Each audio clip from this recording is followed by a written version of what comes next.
है ऋषिकेण ऋषिकेश सेवनम भक्ति रुच्यते। पर हमको ऐसा लगता है कि महाभागवत व्रत जी वो तो कायः कहकर रोम रोम से भगवान की भक्ति करना चाहते हैं।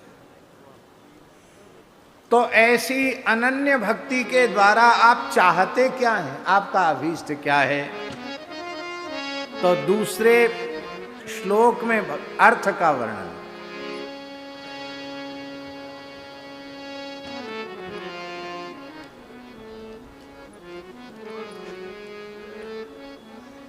ननाक पृष्ठम न च पारमेष्ठ्यम न सार्वभौमम न रसाधिपत्यम न योग सिद्धि रपुनर्भवं वा समंजसत्वा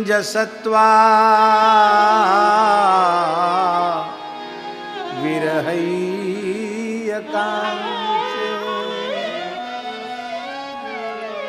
वैष्णव का अर्थ क्या है? दासानुदास का अर्थ क्या है? केवल उनके आराध्य युगल सरकार और उनकी निष्काम सेवा, यही उसका अर्थ रूपी पुरुषार्थ है। इसलिए ननाक पृष्ठम का अर्थ बड़ा सुंदर किया है श्रीधर स्वामी पाद ने। प्रायः अर्थ तो यही करते हैं, ननाक पृष्ठम माने महाराज जी दंडोत्तम।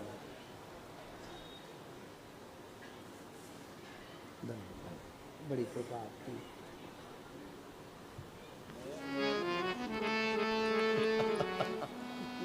महाराज जी के पास सब चीज नहीं है।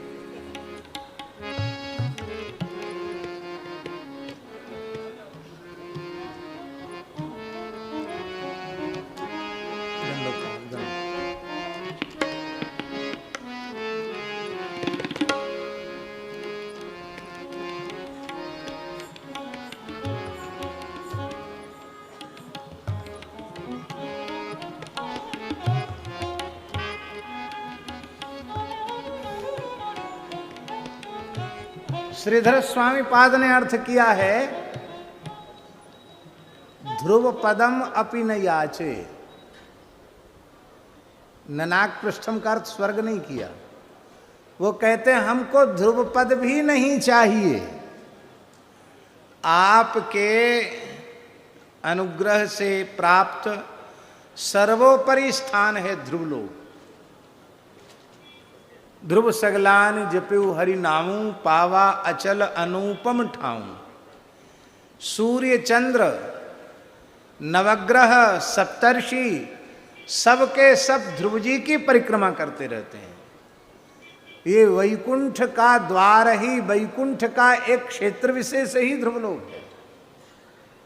ध्रुवलोक से ऊंची और क्या होगी स्थिति? कहे ध्रुव पदम अपि न याचे, मैं ध्रुव पद भी नहीं चाहता। तो ब्रह्मा जी का पद ले लो, ब्रह्मांड का सर्वोच्च पद है परमेष्ठी पद, न पारमेष्ठ्यम। और आप समझ लीजिए कि जब ध्रुपद भी नहीं चाहिए और ब्रह्मा जी का पद भी नहीं चाहिए, तो इंद्र का पद, इंद्र महेंद्र आदि का पद तो वैसे ही अपने आप उपेक्षणीय हो गया। तो चक्रवर्ती सम्राट बनना चाहते होगे? बोले चक्रवर्ती सम्राट भी नहीं होना चाहते। स्वर्गादि लोकों से नीचे के रसातल आदि में बहुत अधिक समृद्धि है, वो चाहते हो? बोले न रसाधिपत्यम। तो योग की सिद्धियां चाहते हो? बोले योग सिद्धि भी नहीं चाहिए। तो मोक्ष ले लो? बोले अपुनर्भवम वा, मोक्ष भी नहीं चाहिए। आपके दुकान में जो कुछ सामान है उसमें से एक भी हमको पसंद नहीं, कुछ नहीं चाहिए। ये सब ठाकुर जी की दुकान ही तो है, ये नहीं चाहिए। तो क्या चाहिए? बोले हमें दुकान पसंद नहीं, दुकान में विद्यमान पदार्थ पसंद नहीं, हमको तो दुकानदार पसंद है, हमको तो आप चाहिए, हम तो आपसे आपको मांगते हैं और हमें कुछ भी नहीं चाहिए। हे समंजस, हे सर्व सौभाग्य निधे, आप कृपा करके अपने आप को ही मुझे दे दीजिए, क्योंकि आप ही मेरी संपत्ति है, आप ही मेरा धन है। काम क्या है? संसारियों का काम अलग होता है। लौकिक पारलौकिक भोगों को भोगने की, बटोरने की, संग्रह की इच्छा, ये उनका काम है। पर इन संत महात्माओं का, वैष्णवों का काम क्या है? बोले इनकी कामना एक ही है। भरतलाल जी ने क्या कहा महाराज जी? आपुनि दारुण दीनता, सबहि कहूँ सिरुनाय, देखे बिन रघुनाथ पद, जिय की जरनी न जाए। आहा, इसलिए वैष्णव का काम क्या है? अजात पक्षा इव मातरम खगा, स्तन्यम यथा वत्सतरा क्षुधाता, प्रियम प्रियेव व्युषितम विषण्णा, मनोरविंदाक्ष दिदृक्षते त्वाम। हे अरविंदाक्ष, हे कमल नयन, हमारा मन निरंतर आपसे मिलने के लिए, आपके दर्शन के लिए व्याकुल बना रहे। कैसा व्याकुल बना रहे? जिस पक्षी के अभी पंख नहीं उगे हैं, अंडा फोड़कर बाहर आया है, अभी पंख नहीं उगे हैं, वो अजात पक्ष पक्षी सर्व साधन शून्य होकर के घोंसले में बैठा रहता है, पूरी तरह अपनी मां के आश्रय में रहता है, न खा सकता, न पी सकता, न अपने आहार का संग्रह कर सकता है। उसकी मां मादा आती है और वो ची ची ची ची करके उनको पुकारता है, और वो अपने मुख में पानी भर के लाती, चोंच में, मुख में चोंच डालकर पानी पिलाती है। मुख में कोई कोमल अन्न का कण या दाना या जो कुछ भी खाद्य पदार्थ है उसको देकर के उसको तृप्त करती है। इसी प्रकार से मैं केवल आपका स्मरण करूं, मैं अपने देह व्यापार का संपादन भी करने में प्रवृत्त न हूं, मैं किसी साधन का आश्रय न लेकर केवल आपका आश्रय लेकर के कहीं पड़ा रहूं, आपका नाम रटता रहूं। कौन कब आप आए, कब खिला गए, कब पिला गए, इसकी चिंता आपको रहे, हमको न रहे। हे नाथ, उस अजात पक्ष पक्षी की तरह आप के दर्शन के लिए मैं व्याकुल बना रहा हूं।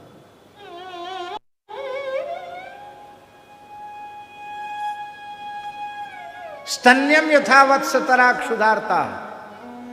अभी जिस बछड़े ने चारा चरना नहीं सीखा है, अभी नवजात बछड़ा है, महीना डेढ़ महीने का है, उसका आश्रय केवल अपनी मां का दूध ही है। वो बछड़ा अपनी मां के जंगल में चरने चले जाने के बाद कैसे व्याकुल होकर अपनी मां की प्रतीक्षा करता है, और मां के आते ही वो कैसे उछल कूद मचाने लग जाता है। जो लोग गैया रखते हैं उनको पता है। ऐसे ही मैं आपकी प्रतीक्षा करूं और आपका वात्सल्य प्राप्त करके कृतकृत्य हो जाऊं। तीसरा दृष्टांत दिया किसी सती साध्वी पतिव्रता पतिप्राणा नारी का पति परदेश चला गया है और वह निरंतर पति ध्यान परायणा होकर के एक वेणी धरा दीना मलदिग्धांगी कृशांगी होकर के निरंतर पति चरण चिंतन परायणा होकर के अपने घर में बैठी है, पड़ी है, एक एक पल उसको युग के जैसा व्यतीत हो रहा है। ऐसे उस पतिव्रता नारी की तरह में आपके दर्शन की अपलक बाट जो होता रहे। महाराज जी लोग कहते हैं कि पहले दृष्टांत में दोष ये है कि पक्षी के पंख उग जाते हैं तो घोंसले से उड़ जाता है, फिर माता पिता की परवाह नहीं करता, तो कहीं ऐसा मेरे साथ न हो जाए, इसलिए दूसरा दृष्टांत दिया बछड़े का। बछड़ा भी चारा चरना सीख जाता है,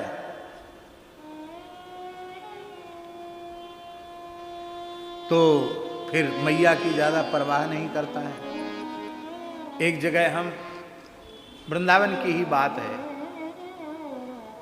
एक संत के लिए दूध लेने के लिए एक ब्रजवासी के हमको भेजा महाराज जी ने, हम गए, हमारे मोहल्ले की बात। तो बिना बछड़ा दूध पिए जो है गाय पिन्हाती नहीं है, तो बछड़ा को उस गोपालक ने छोड़ा तो बछड़ा दूध नहीं पी रहा है, वो गैया के साथ सानी खा रहा है। हमको बड़ा आश्चर्य हुआ कि बछड़े का दूध से वैराग्य हो गया, इसको प्रिय नहीं है दूध। अब बिना बछड़े के मुंह लगाए गाय पिन्हाए कैसे? तो उसने क्या किया कि जबरदस्ती उसको घसीट करके गाय के थन में लगाया, और जैसे 2-4 बार ऐसे ऐसे किया, तुरंत ऐसे पकड़ के मुंह पकड़ा और फिर गाय के सामने खूंटा से बांध दिया। हम इस क्रिया को देख रहे थे। महाराज जी से पूछा कि महाराज जी बछड़ा दूध क्यों नहीं पी रहा था? महाराज जी बोले उसको पता है कि व्यर्थ में मुंह जूठा करने से क्या फायदा है। दूध गले के नीचे भी नहीं उतर पाएगा तब तक ये दुष्ट मुंह पकड़ करके हमको खूंटा से बांध देगा। तो कम से कम गैया लात ना उठावे, इस लोभ से बढ़िया दाना डाल के और चूनी डाल के चोकर डाल के 1 नंबर सानी बनाई है, और हमको तो खाली भूसा खाने के लिए मिलेगा, तो इससे भी मैं वंचित न हो जाऊं।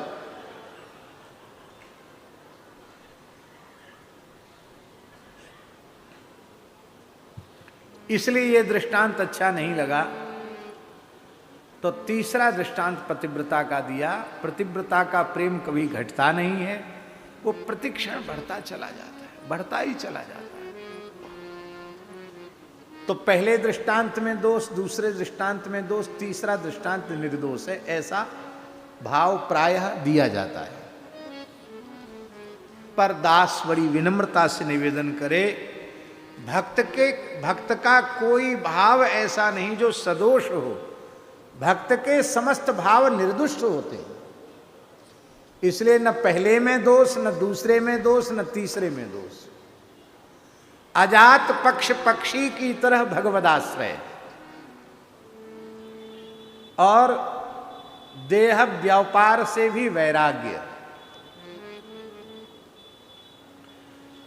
नवजात बछड़े के समान पदार्थ पाकर आपसे तृप्त न होना, आपसे आपका वात्सल्य पाकर पुष्ट होना, इस अंश में दूसरा दृष्टांत। और प्रतिक्षण वर्धमान प्रेम को लेकर के तीसरा दृष्टांत पतिव्रता नारी का दृष्टांत। इसलिए तीनों दृष्टांत अपने आप में महत्व के हैं, इनमें कोई हेय नहीं है, सबके सब उपादेय हैं, सबके सब महत्वपूर्ण हैं। ये हुआ वैष्णव का काम।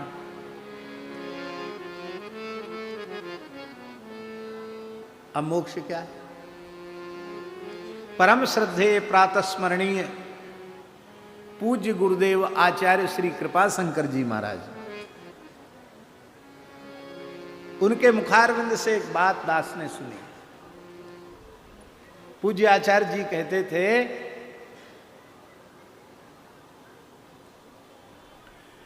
कि जैसी मोक्ष की परिभाषा परम भागवत वृत्तासुर ने प्रकट की है, वृत्त जी ने प्रकट की है। बोले ऐसी मोक्ष की परिभाषा हमको कहीं देखने सुनने में नहीं आई। वैष्णव का मोक्ष क्या है? तो मोक्ष तो चाहते नहीं। अर्थ न धर्म न काम रुचि, गति न चहो निर्वाण, जन्म जन्म रति राम पद, यह वरदान नाम। आहा, क्या कहना। तब मोक्ष क्या? आचार्य जी के शब्दों में आचार्य जी कहते थे, संतों के बीच में बैठकर कथा सुनना और कहना ये वैष्णव का मोक्ष है। अविद्या से, माया से, विकारों से, दोषों से, युग धर्म से, अशेष दोषों से विमुक्ति हो जाती है, माया से मुक्ति हो जाती है। जितनी देर हम कथा कहते हैं, सुनते हैं, उतनी देर भगवान से मिले हुए रहते हैं। यही है मोक्ष। और ये क्या है? बोले ममोत्तम श्लोक जने सुसख्यम, संसार चक्रे भ्रमतः स्वकर्म भी, त्वन्माययात्मात्मजदारगे, स्वासक्त चित्तस्य ननाथ भूयात्, स्वासक्त चित्तस्य ननाथ भूयात्।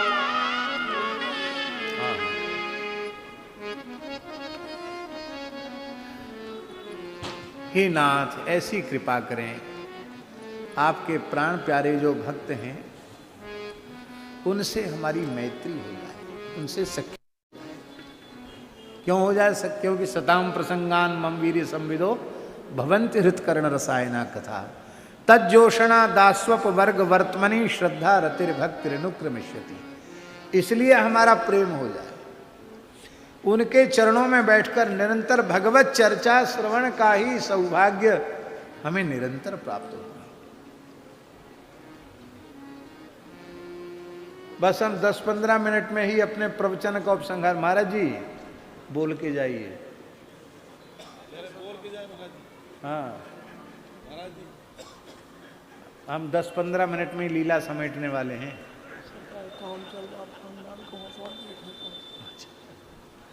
जेहि विधि पुरु प्रसन्न मन होई, करुणा सागर कीजिए।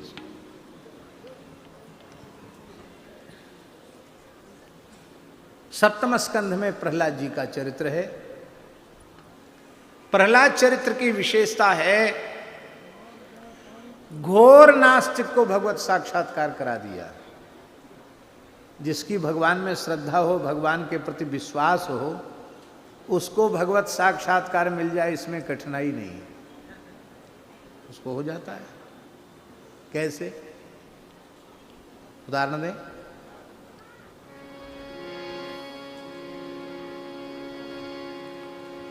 ध्रुव जी आस्तिक हैं, गुरुवचनों में श्रद्धा है। नारद जी ने उपदेश दिया।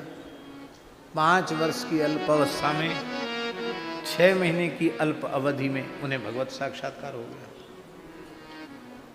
लेकिन प्रहलाद जी के साथ तो बात ही विलक्षण है। ध्रुव जी ईश्वर के अस्तित्व को स्वीकार तो कर रहे हैं कि नहीं? और ये तो स्पष्ट कहता है, यस्त्वया मंद भाग्योक्तो मदन्यो जगदीश्वरा। अरे मंद भाग्य प्रहलाद मेरे अतिरिक्त जगत का ईश्वर है, तो क्वासव कहां है? क्वासव कहां है? तो सर्वत्र सब जगह है। आप कहते हो कहां है, मैं कहता हूं कहां नहीं है, सर्वत्र है, सब जगह है। तो कस्मात् स्तंभे न दृश्यते। प्रहलाद जी ने कहा, पिताजी आपकी आंख खराब है, आप हमारी आंखों से देखिए तो आपको कण कण में दिखाई पड़ेगा, इस खंभे में भी दिखाई पड़ेगा। और सत्यम विधातुम निजभृत्य भासितुम, अपने भक्त की वाणी को सत्य करने के लिए, भक्तमाल में तो प्रियादास ने लिखा, भक्त वाणी ही सो प्यार है। भक्त ने जो कुछ कह दिया वो सार की जगह दार बोल दे, दार की जगह सार बोल दे, भगवान कुछ विचार नहीं करते, जो बोल दिया वही पक्का। ऐसा अद्भुत भक्त से भगवान का प्रेम है। और खंभ फाड़ कर नृसिंह भगवान प्रकट हुए। आप कहेंगे ये भाव आपको किसने बताया? ये भाव अयोध्या की महान विभूति परम पूज्य प्रातस्मरणीय ऋषिकल्प पूज्य श्री विंध्येश्वरी प्रसाद ब्रह्मचारी जी महाराज शुक्ल ब्रह्मचारी जी, उन्होंने ये भाव बताया।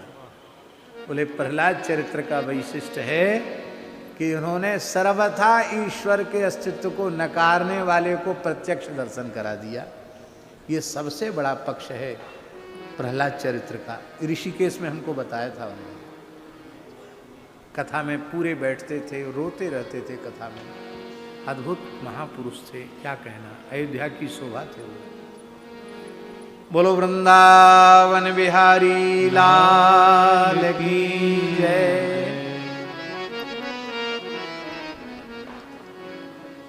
इस प्रकार से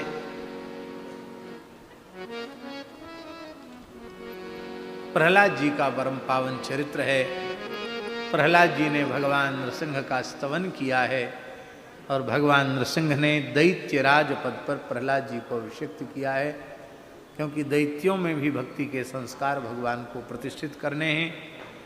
बोलो प्रहलाद जी महाराज की जय। और महाराज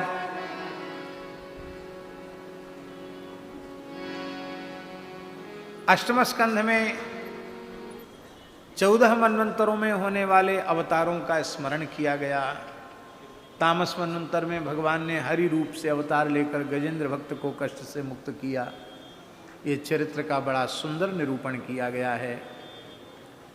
अलग अलग मनवंतरों में भगवान के कौन कौन से स्वरूप होते हैं, कौन कौन सी लीलाएं करते हैं, उन लीलाओं में विशिष्ट लीला का वर्णन है। भगवान के वामन अवतार की लीला का प्रसंग, मत्स्यावतार की लीला का प्रसंग, और समुद्र मंथन के प्रकरण में भगवान का हरि अवतार, धन्वंतरी अवतार, मोहिनी अवतार, इन सब अवतारों का चरित्र है।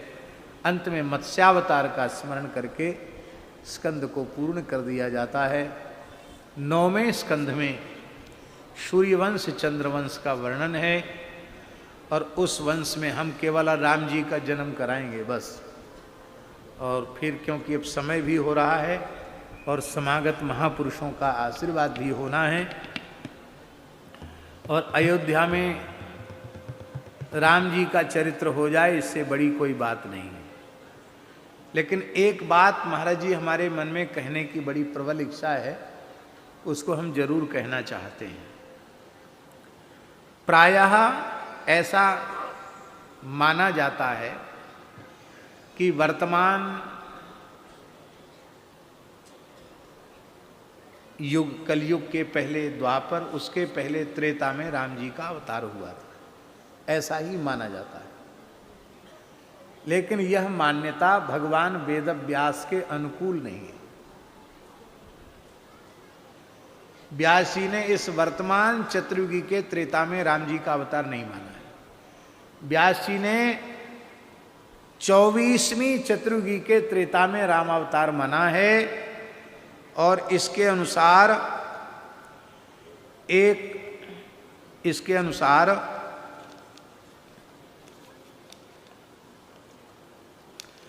1,85,58,000 और 100 वर्ष से भी अधिक समय राम जी के अवतार को हो गया।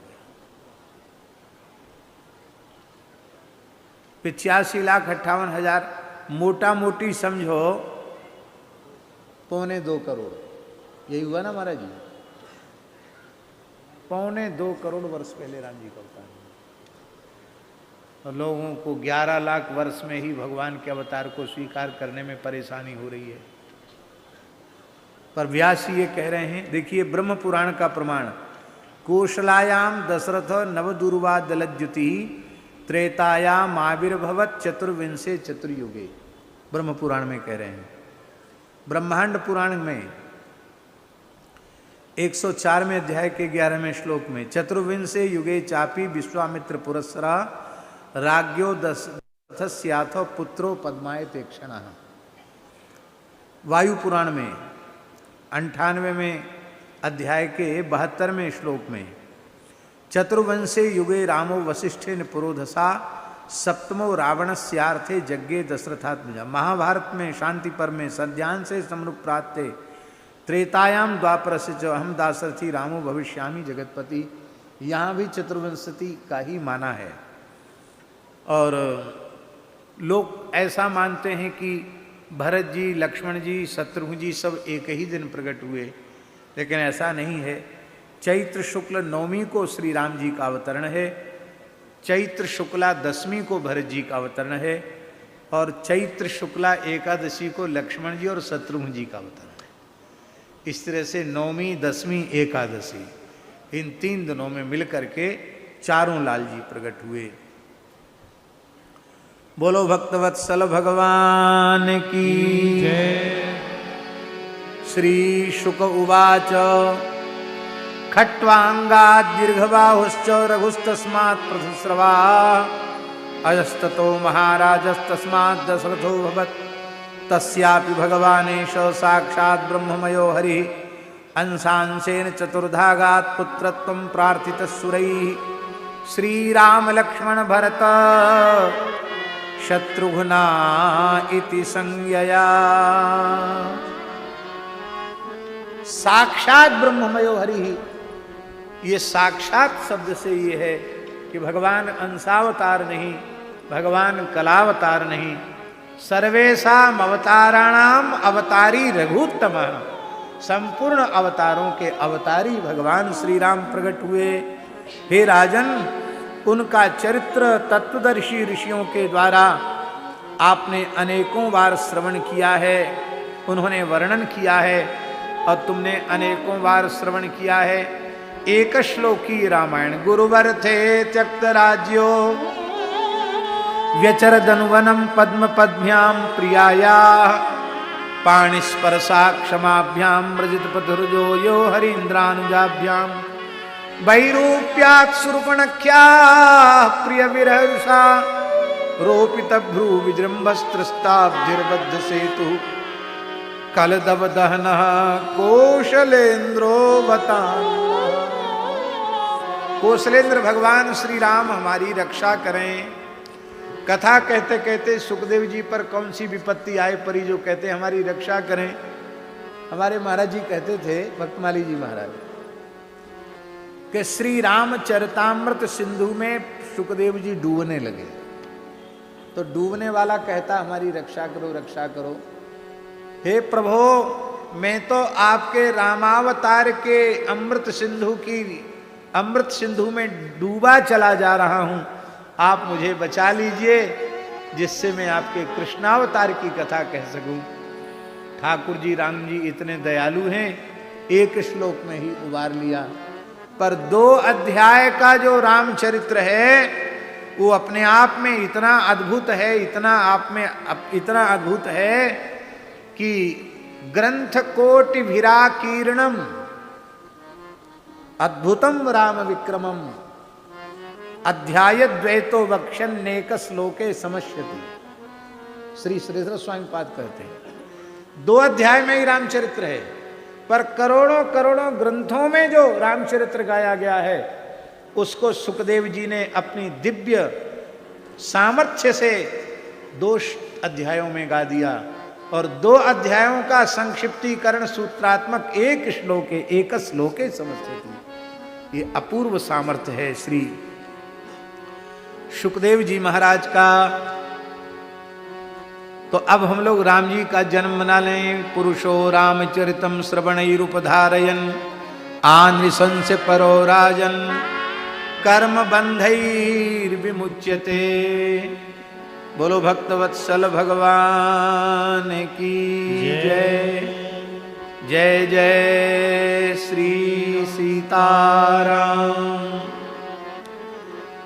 श्री स्वामी अग्रदेवाचार्य जी की एक बधाई है राम जन्म की, उसको कह लेते हैं।